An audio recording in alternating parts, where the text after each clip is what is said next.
Hello, Algebra 2, and welcome to Lesson 6.2, Solving Exponential Equations and Inequalities. You can skip this warm-up if you want. We are skipping over Lesson 6.1, but this is a warm-up over Lesson 6.1. But here are the answers anyway. Number 1 has a domain of all real numbers and a range of y is less than 0. Section 6.1 was on graphing exponential functions. You can review it if you'd like. State the domain and range of this exponential function. Domain is again all real numbers. Range is y is greater than 0. Number 3, the value of the car after 10 years is about $3,619.12. And number 4, a function would be 25 times 1.40 to the t power. So previously we have graphed exponential functions. Now we're going to look at solving exponential equations and inequalities. So an exponential equation is any equation where the variable occurs in the exponent. For example, if you have something, and this is the simplest way to solve exponential equations, if you have something that has the same base, 3 to the x equals 3 to the 5th, then by the 1-to-1 property, that means x equals 5. So if the exponents or the bases are equal and the exponents are equal, then the exponents are equal to each other. Compound interest. Exponential functions are used in situations involving compound interest.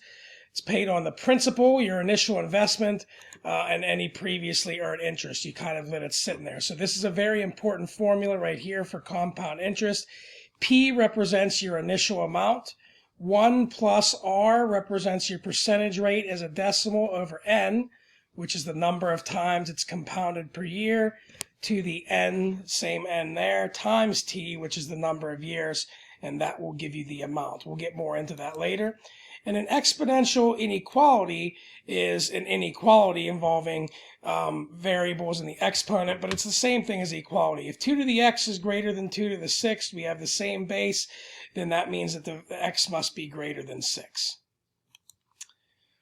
Okay, so again, using the 1-to-1 property, if 3 to the x is 3 to the 5, then that means that x is equal to 5. So basically you can just drop the base, but the bases aren't always the same, and sometimes we have to create that. Let's solve the equation 3 to the x equals 9 to the 4th. Do these equations have, does this equation have the same base on both sides? No, but can we make 9 into a base of 3? We can by rewriting it as 3 squared. So we have 3 to the x equals 3 squared to the 4th instead of 9 to the 4th. Then, using properties of exponents, we can multiply the powers, and we get 3 to the x equals 3 to the 8th. And now, using the 1-to-1 property, we can show that x is equal to 8. So go ahead and try this one and figure it out. It's a little bit more complicated. We still have, what are the bases? 2 and 4. Can we make them both be the same? Yeah, we can take 4 and make it 2 squared. So we have 2 to the 5x equals 2 squared to the 2x minus 1. But whenever you apply the power to a power here, notice 2 times 2x is 4x, 2 times negative 1 is 2. You have to make sure you distribute. So now we have 2 to the 5x equals 2 to the 4x minus 2.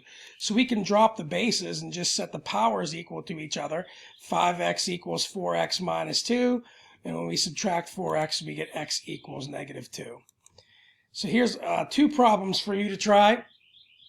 Try to change these using the same base in letter A. If you're stuck, you can use powers of 4 as the base, or you could use powers of 2 if you want to change both. And letter B is very similar to one of our examples. Okay, the correct answer for letter A is x equals 9, and for letter B is x equals 1. Okay, real-world example, exponential growth in terms of population. In 2010, the population of Phoenix was 1,445,632. By 2015, it was estimated at 1,563,025. Write an exponential function that could be used to model the population of Phoenix and write x in terms of years since 2010. So at the beginning, x is 0, and we have our initial population. So we're going to call that the y-intercept, which means it's the value of a in our exponential function. When x equals 5, the population grows to about 1.5 million. We're going to substitute these values into an exponential function to determine the values of b. So this is what an exponential function looks like. Y equals a times b to the x power. A is your initial value and b is your growth factor. We have our initial value here of about 1.4 million. We're going to use the fact that 5 years later it grew to this, and we're going to solve to find our b. So here's what we have. Our end value equals our initial value times whatever our growth rate is to the 5th power, because it takes 5 years. So we'll divide by 1.4 million about. So if you do 1563025 divided by 1445632, you get 1.0812, and then you can take the 5th root of that and you end up with about 1.0157. Therefore, our equation would be y equals 1,445,632 times 1.0157 to the x power, basically just replacing our b and using that second value to find that. If you need more support, also please look at the videos that are attached in the assignment as well. Okay, in 2010, the population of Phoenix was 1.4 million about. In 2015, it was about 1.5. Let's predict the population in 2025. So same problem that we already created a model. Now, we got to think about what year is 2025. That's 15 years after we started in 2010. So if we just put 15 in, we can see we have 1,826,163 as our predicted population of Phoenix in the future. Okay, try this one. See if you can write an equation that fits this situation.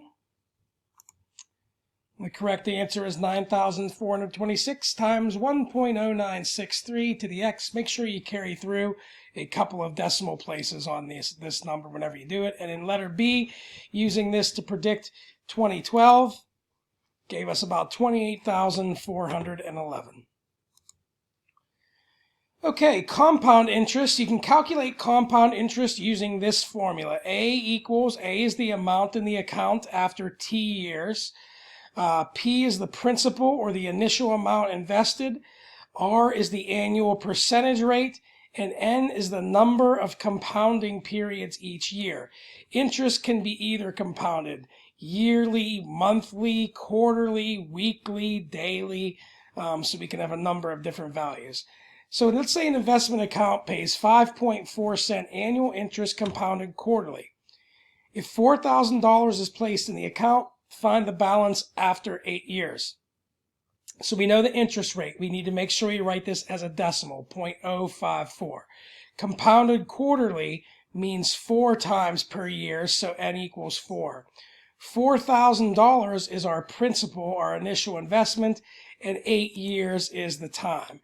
So using that information and plugging it into the compound interest formula, we have 4,000 times 1 plus 0.054 over 4 to the 4 times 8 power. And if we substitute that in, we can see that's $6,143.56. So $4,000, we put it in the bank and we do nothing for 8 years and let it sit there. It gets the compound interest and grows to over $6,000. If we check it on the graphing calculator and we look at the exponential equation and we go to where x equals 8 and we substitute, we can see the y value is the same thing that we came up with, so the answer is reasonable. Okay, you try this one. See if you can find the value of this account after 6 years. $7,960.43. Okay, so exponential inequalities are basically the same as exponential functions. It's just with an inequality sign. So let's go ahead and take a look at this one. 5 to the 3 minus 2x is greater than 1 over 625. First of all, no matter what we're doing, whether it's equations or inequalities, we need the same base. 5. Is 625 a power of 5? It is. 625 is 5 to the 4th power. Since it's 1 over 625, that would be 5 to the negative 4th power. You have to get the bases equal. Now we can drop the bases and solve the linear equation by subtracting 3 and dividing by 2, and x is less than 7 over 2. Don't forget, in an inequality, when you divide by a negative, notice how the sign switched. Okay, give this one a try. 243 is a power of 3. The solution would be x is less than 3. Okay, that's it for 6.2. Good luck. Hope all is well. See you soon.